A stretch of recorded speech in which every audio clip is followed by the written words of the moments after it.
ஐயா அப்துல் கலாம் அவர்கள் அக்னி சிறகுகள் எழுதியிருப்பாங்க. தன்னுடைய மேலதிகாரியை பார்க்க செல்கிறார். அவர் வர சொல்லிட்டாரு. அவர் மாடியிலிருந்து இறங்கி வரணும். அது வர காத்திருக்கிறாரு.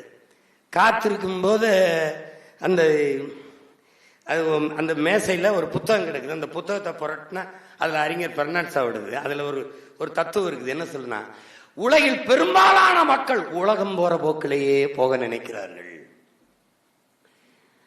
அதில் யாராவது ஒருவன் தான் இந்த உலகத்தை தன் போக்கில் திருப்ப நினைக்கிறான். அது தொடக்கத்தில் அவன் ரொம்ப விமர்சிக்கப்படுறான், எள்ளி நகையாறப்படுறான், ஏசப்படுறான், பேசப்படுறான்.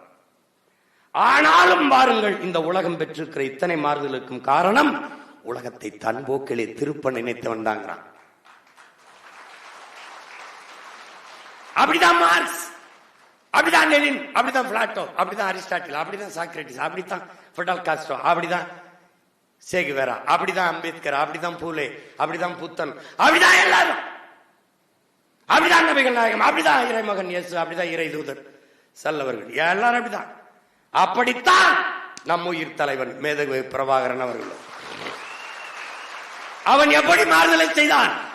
எல்லோரும் அடிமையாக வாழ்வதே அருமையான சுதந்திரம் என்று எண்ணிக்கொண்டு கொண்டிருந்த இன மக்களிடத்திலே அடிமையாக வாழ்வதை விட சுதந்திரமாக சாவது என்று சிந்தித்தவன் அவன்தான்.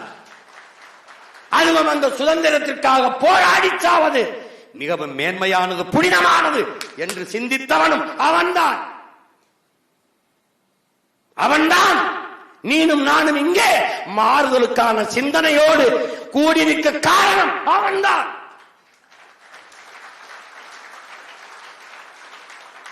உரிமைக்காக உயிரே கொடுக்கலாம் என்று உயிரை கொடுத்த முத்துக்குமாரி மூத்த விதையும் அவன்தான்.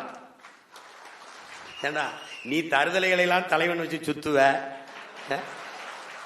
தன் இன விடுதலைக்கு தலையவே கொடுக்க நின்றவன் தன்மானமிக்க மறவன் தமிழின வரலாற்றில் என் தலைவன் மட்டும்தான். அவனை விட்டுட்டு அரசியல் செய், அரிசி வியாபாரம் கூட பார்த்து பொழைச்சுக்கிறேன். அவனை விட்டுட்டு இந்த வேலையை செய்ய முடியாது.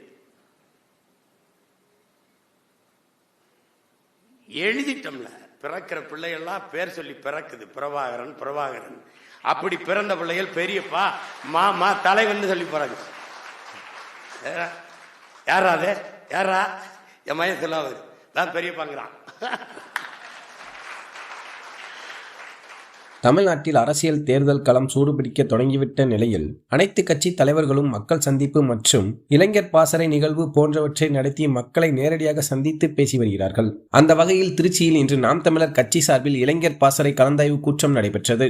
இதில் பேசிய அந்த கட்சியின் தலைமை ஒருங்கிணைப்பாளர் சீமான் அவர்கள், உலகம் போக்கும் போக்கில் அதிகமானோர் போகிறார்கள், ஆனால் உலகை தம் பக்கம் மாற்றிய அப்துல் கலாம் போன்ற பல்வேறு தலைவர்கள் பற்றி உணர்ச்சி பொங்க பேசிய சீமான் அவர்கள், குறிப்பாக அந்த வழியில் வந்தவர்தான் தலைவர் மேதகு பிரபாகரன் அவர்கள் என உரக்க கூறினார். அதாவது அடிமையாக வாழ்வதுதான் அமைதியான சுதந்திரம் என்று வாழ்ந்து கொண்டிருந்த கூட்டத்தில் சுதந்திரத்திற்காக போராடி சாவதே மேல் என நினைத்து நடத்தி காட்டியவர்தான் தலைவர் பிரபாகரன் அவர்கள். அதேபோல் நானும் என் தொண்டர்களும் இன்று மாற்றத்திற்கான தேடலில் இருக்கிறோம் என்றால் அதற்கு காரணமும் எங்கள் தலைவர் தான் என கூறினார். மேலும் சீமான் அவர்களின் இந்த பேச்சை கேட்டு கூட்டத்தில் இருந்த அனைவரும் கைதட்டி கரகோஷங்களை எழுப்பினார்கள். அதேபோல் தன் இன விடுதலைக்காக தன் தலையவே கொடுக்க துணிந்தவர் எங்கள் தலைவர் என சீமான் அவர்கள் மேதகு பிரபாகரன் அவர்களை பற்றியான தகவலை அரங்கமதிர தெரிவித்தார்.